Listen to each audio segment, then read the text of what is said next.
I don't hear anything and something's moving in erratic ways. It's in the shape of a jelly bean, but the interior was like plasma.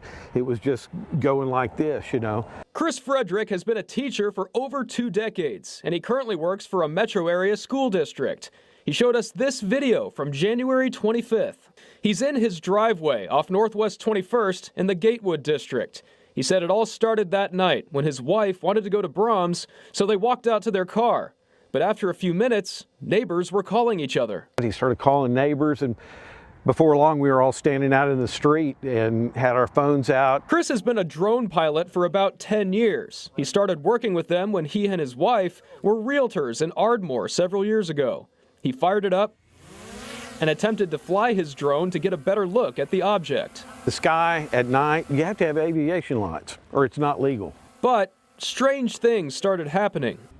My controller talks to me and it said unable to take off, electromagnetic interference. After he recalibrated a few times, he eventually got it in the air and took these pictures of the object, which he estimates is around 1,500 feet off the ground. His drone was at about 400 feet when he took the pictures. It concerns me that something was up there at night at that altitude that could have been a hazard. He said his video function wouldn't work, which was odd.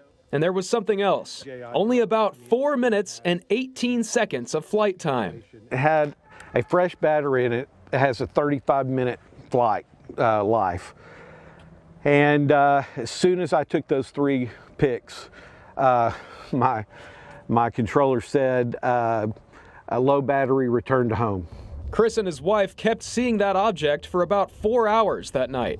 We showed his pictures and videos to experts at OU for a second opinion. What it is, I don't know, right? But I think I would approach this question as what is it likely to be, right? So that's where I'm coming from. Professor Killick teaches astrophysics and cosmology at the university. I'm from the Plaza District. It's south of them because we can see the Orion constellation in the background, so we know their point of view. He acknowledged the object looks strange, but ultimately, it's likely it's just another drone in the sky. I could see a red streak. Now, I don't know if it's because I could imagine if it's a long exposure.